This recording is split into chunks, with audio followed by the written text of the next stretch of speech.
Panjang kalam, kita lanjutkan ta'lim kita.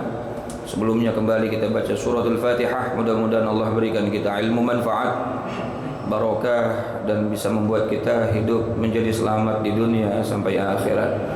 Al-Fatihah bil qabul wa ila hadratir Rasul ala hadhihi niyyah wa ala kulli niyatin salihah wa ala man nawa salafuna salih wa ila hadratin Nabil Mustafa sayyidina wa habibina syafi'ina karimina maulana Muhammadin sallallahu alaihi wa alihi wa sallam wa ala alihi wa azwajihi wa dhurriyyatihi wa li baitil kiram nakhusu khasatan li hadrati muallif hadzal kitab Sayyidi Syekh Zainuddin bin Ali al-Malibari al-Fannani wa Sayyidi Syekh Nawawi bin Umar al-Jawi jami' masyayikhina wa ustadina muallimina fid din al-ahya wa maytihim أن الله يعلي درجاتهم في الجنة ويعيد علينا من بركاتهم وأسرارهم وأنوارهم وعلومهم ونفاتهم في الدين والدنيا والآخرة. الفاتحة.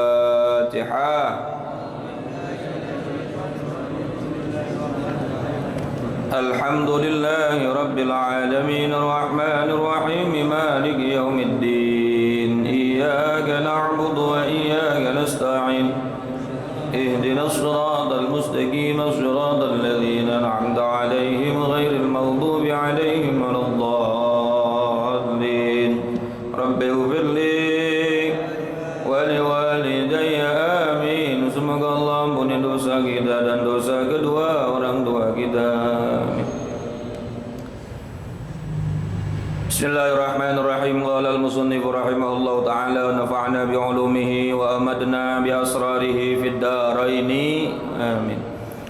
Wa yanbaghi lahu aidan, dan selayaknya kita dianjurkan juga pada saat setelah kita makan sesuatu yang kita enggak yakin atau masih ragu-ragu tentang halalnya, ya karena kita enggak lihat prosesnya atau bagaimana, ayyaqula idza da'a ila ta'amin, dia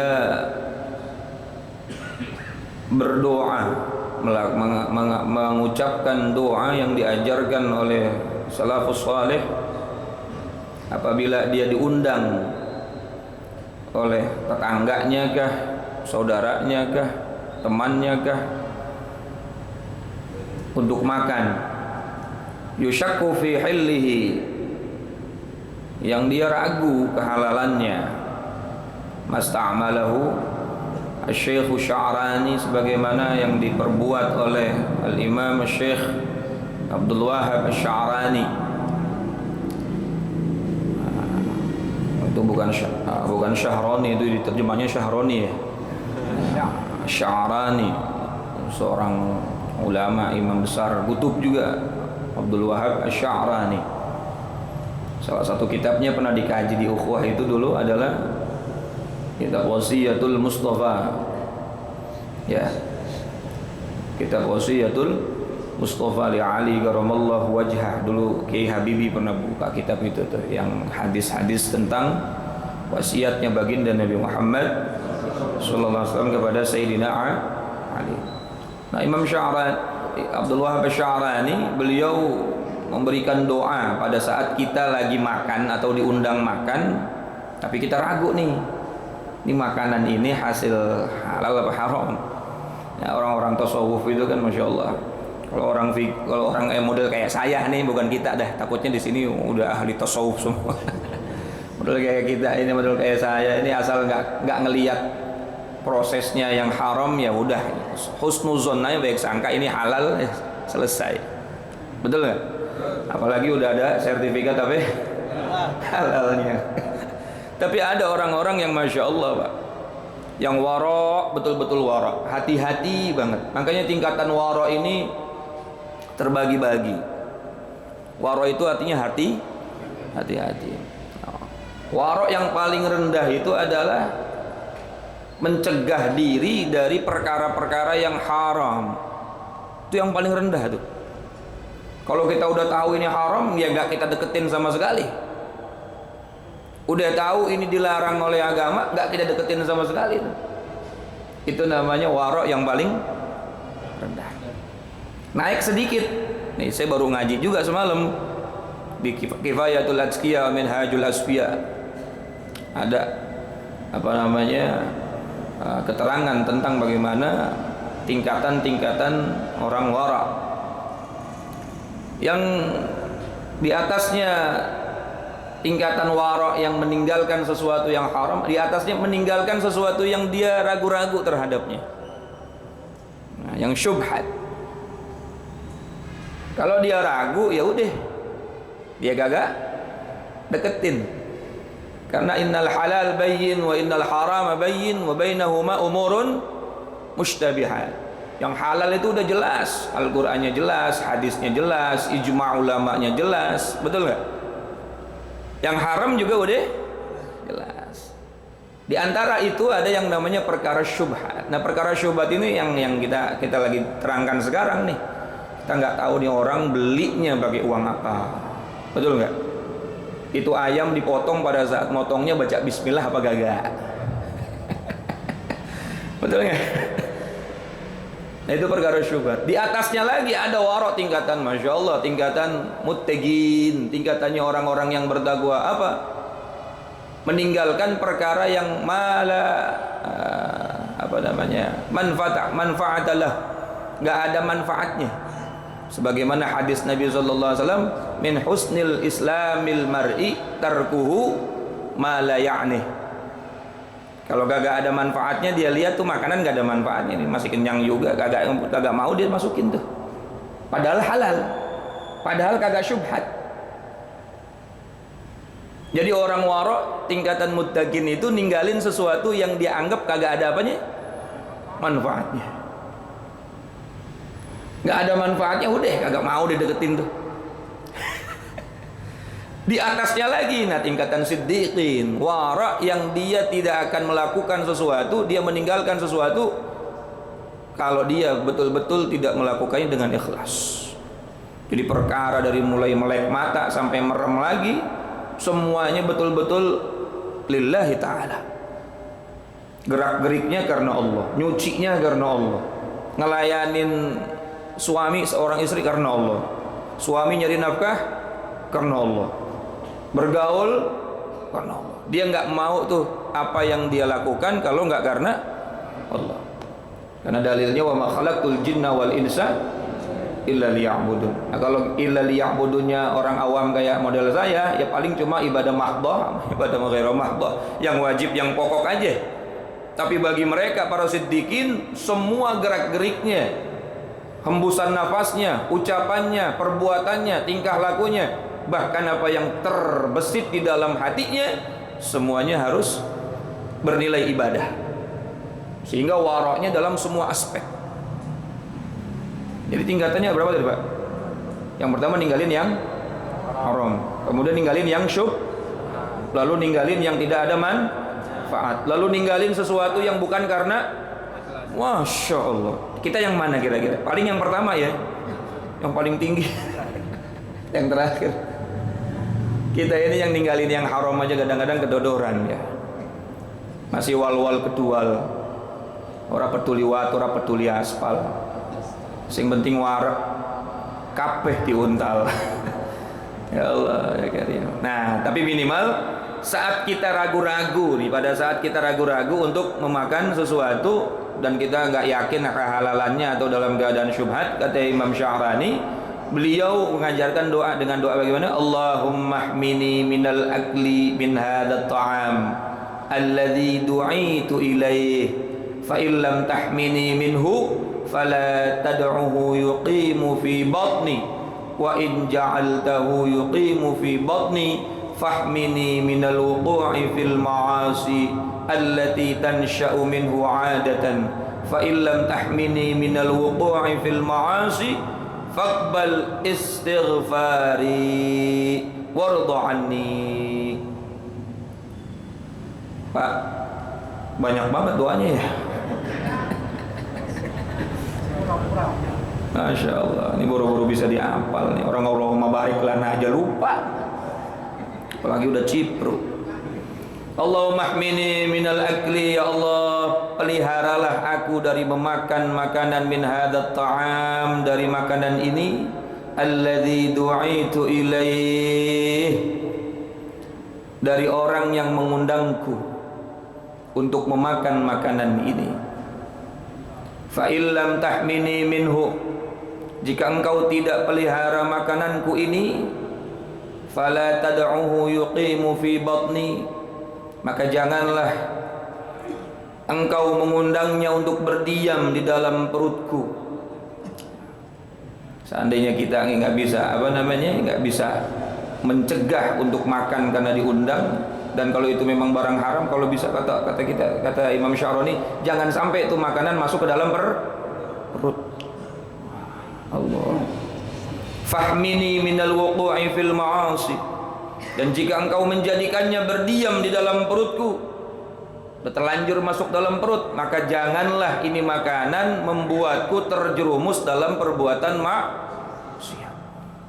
Karena yang namanya maksiat itu juga dilakukan oleh badan, betul nggak? Badan itu bisa bergerak karena ada energi, ada tenaga, dan tenaga itu dihasilkan dari saripati makanan. Maka jangan makanan yang haram ini ya Allah engkau jadikan sebagai penyebab aku berbuat maksiat, penyebab aku berbuat dosa. Allati tansha'u minhu 'adatan, yang biasa ditimbulkannya. Ya, maksiat itu biasa ditimbulkan karena memang makanan yang haram. Orang terbiasa maksiat itu ya karena badannya itu gerak-geriknya digerakkan oleh tenaga yang dihasilkan dari energi makanan yang haram. Ini bisa jadi kita nih susah bangun malam, susah baca Quran, sholat juga pengennya buru-buru. Ini ngaji udah jam 8 kurang 5 menit, udah lama amat nih sekamit nih. Itu karena memang mungkin dalam tubuh saya ya, bukan tubuh kita. Saya nggak tahu, takutnya kalau tubuh kita banyak wali di sini. Karena banyak sesuatu yang syubhat atau yang haram, sehingga susah untuk dibuat nyaman untuk beribadah. Orang-orang dulu ya makanya dikit tenaganya kuat buat ibadah, lama duduknya, padahal makanya dikit. Kita makanya banyak, harusnya kan lebih kuat ya. Tapi baru juga bismillahirrahmanirrahim, tabarakalladzi biyadihil mulku wa huwa ala kulli syai'in qadir, itu ngelihat huruf udah doyong semua.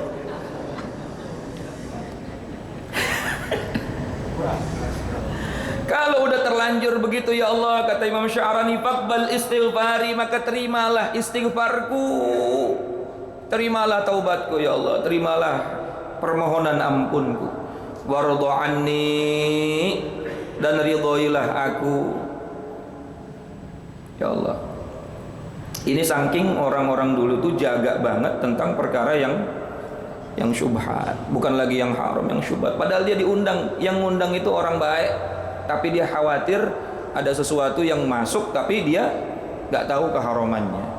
Kecuali kalau yang ngundang orang soleh, seperti Imam Syafi'i itu jarang makan Pak, tapi pada saat diundang sama muridnya Imam Ahmad bin Hanbal, waduh beliau makan sampai banyak sekali, sampai anaknya Imam Ahmad bin Hanbal seuzon sama Imam Syafi'i, ini orang soleh kok makannya banyak, katanya orang soleh.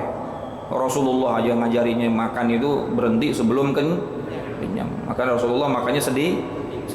Itu sama kita, kalau kita sedikit banyak. Ditanya tuh sama anaknya Imam Ahmad bin Hanbal, guru kenapa makannya banyak banget? Aku nggak pernah makan sebanyak ini, di luar aku nggak pernah makan sebanyak ini. Karena sebaik-baik makanan adalah makanan yang disediakan oleh orang soleh. Makanan yang disediakan oleh orang soleh itu adalah obat buat orang yang memakannya. Kalau diundang kiai, ya, diundang Ustadz Tohir makan, habisin Pak, nambah kalau perlu.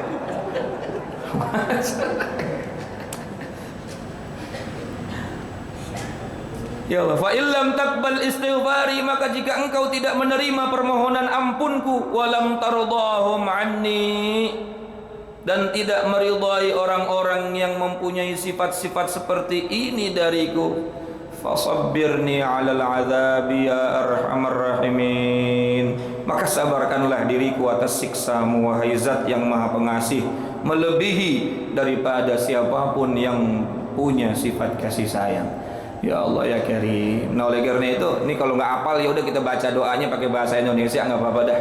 Yang penting tafaulan aja dah, niatnya tafaulan ngikutin para orang-orang soleh. Ya Allah, ini kalau yang saya makan ini ada sesuatu yang syubhat ya Allah, maka jangan sampai masuk ke perut ya Allah. Kalau sampai masuk ke perut ya Allah, jangan sampai dah jadi daging ya Allah.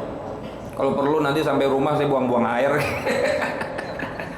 Kalau seandainya udah terlanjur jadi daging ya Allah, maka jangan sampai itu daging energi yang bikin saya jadi berbuat maksiat. Kalau udah terlanjur berbuat maksiat ya Allah, ampunin ya Allah.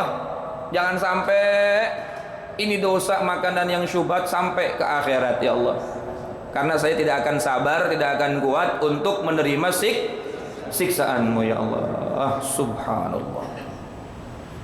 Karena kita nggak bisa tuh yang namanya mencegah apapun yang terjadi hari ini. Kata Syekh Nawawi akhir zaman, kata Syekh Nawawi di zamannya Syekh Nawawi itu ngomongnya beliau, di zaman beliau waktu masih hidup, berapa ratus tahun yang lalu, berapa puluh tahun yang lalu. Beliau bilang apa ya? Zaman ini yang paling halal secara murni adalah air yang turun dari zaman beliau.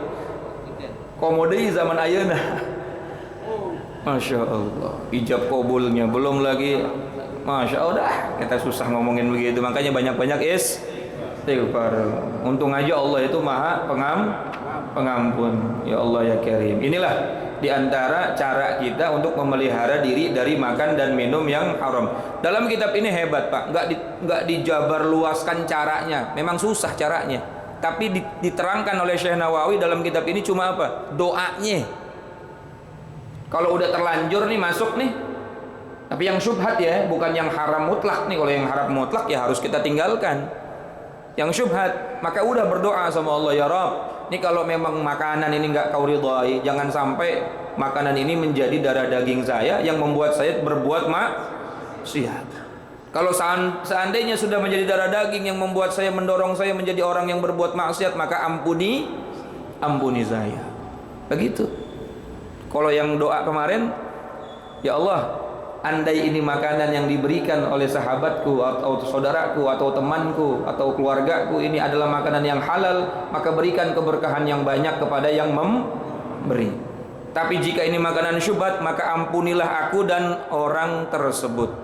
Kan begitu. Maka kita berdoa untuk diri kita dan orang yang memberi kita makan. Sebagaimana pada saat kita mau makan, kita juga berdoa Allahumma barik lana. Padahal sing mangan de, lambene lambe de. Ngerti orang? Yang makan sendiri, mulut sen, perut sen, nasi sen. Kenapa menggunakan kalimat lana? Ya Allah berkahilah kami, karena nasi nggak mungkin langsung ujuk-ujuk jadi nasi. Betul. Itu nasi awalnya padi ada yang nanam para petani, kemudian dipanen, lalu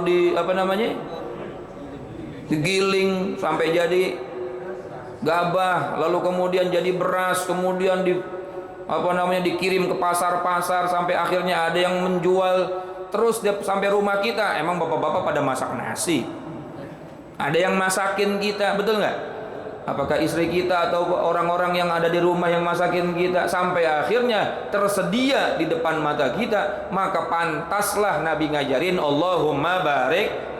Karena proses sampai menjadi nasi, proses daging sampai menjadi rendang, proses teri sampai jadi teri jengki itu semua prosesnya banyak tangan yang membuat itu sampai tersaji di depan mata kita. Maka nggak ada salahnya, bahkan patut kita untuk mendoakan semua orang yang andil dalam proses tersebut. Ya Allah berkahilah kami. Makanya makanan kalau dimakan sama orang soleh, sama orang alim, itu yang nanam dapat berkah karena didoain. Betul nggak? Yang jualan juga dapat berkah karena Allahumma barik lana masuk tuh. Yang masakin juga dapat berkah karena Allahumma barik lana masuk dalam mereka. Coba kalau kita kasih makan sama orang yang Masya Allah, jangankan Allahumma barik, bismillah aja lupa. Betul nggak? Makanya seneng ngasih orang majelis taklim mah, ya. Insya Allah berkahnya luar biasa sampai kemana-mana. Ya betul gak? Ya, makanya kalau ngirim Ustaz Thohir banyakan dikit gitu ngasihnya, karena doainya panjang, apalagi pakai Fatihah segala, Al-Fatihah, gak makan-makan ya. Nah itulah hikmahnya. Sebelum makan kita mendoakan diri kita sendiri dan orang-orang yang andil. Sesudah makan pun kita berdoa. Apabila memang halalnya, alhamdulillah kehalalannya, maka orang yang memberikannya pun mendapatkan keberkahan. Apabila ada syubhat dan keharaman, maka kita minta ampun atas diri kita dan orang yang memberikan makan. Inilah indahnya ajaran agama Islam. Sesuatu yang simple tapi pahalanya luar. Dan ini termasuk syu'bul iman, termasuk cabang bagian dari iman. Nah, kalau kita mau amalin ini, insya Allah bikin kualitas iman kita baik. Pakai bahasa Indonesia aja nggak apa-apa deh. Niatin aja tafa'ulan. Apa ya? Tafa'ulan tuh ngikutin orang-orang soleh, ngikutin salafus soleh, orang-orang yang hati-hati. Dulu saya pernah pesantren walaupun setahun ya di Pati, di tempatnya Mbah Abdullah Salam Kajen. Dan alhamdulillah saya masih ngalamin hidupnya beliau, ceritanya orang apa putra-putranya itu saat dulu Mbah Abdullah kalau mau ngajar ke sekitar kampung di daerah Kajen tuh naik dokar. Naik apa Pak? Dokar. Kalau waktu saya udah masuk situ, beliau udah punya Mercy-nya Mercy tua, tapi waktu dulu saya naik dokar kemana-mana ngajar naik dokar. Tuh beliau nggak pernah mau dibayar, nggak pernah mau dibayar. Tiba-tiba ada orang yang ngundang, orang kaya lah, kemudian dikasih bisyarah, dikasih amplop. Ora usah aku ngajar ini, oh iya pengen ngajari kowe kok. Boten Mbah, niki buat dokar. Buat apa? Dokar. Buat ongkos dokar. Oh ya wes nek buat ongkos dokar ini. Kalau buat ongkos dokar nggak apa-apa, saya terima. Terima tuh. Langsung dikasih ke tukang dokar. 2 juta Pak. Ya mungkin itu zaman tahun 95 atau 80-an, saya nggak tahu. 2 juta. Wus, rezekimu. Ya karena buat apa ya? Makanya bapak tuh kalau ngasih ustadz jangan buat rokok. Takutnya ustadznya warok, dibeliin rokok semua. Jangan ini Pak buat bensin. Takutnya ustadznya apa?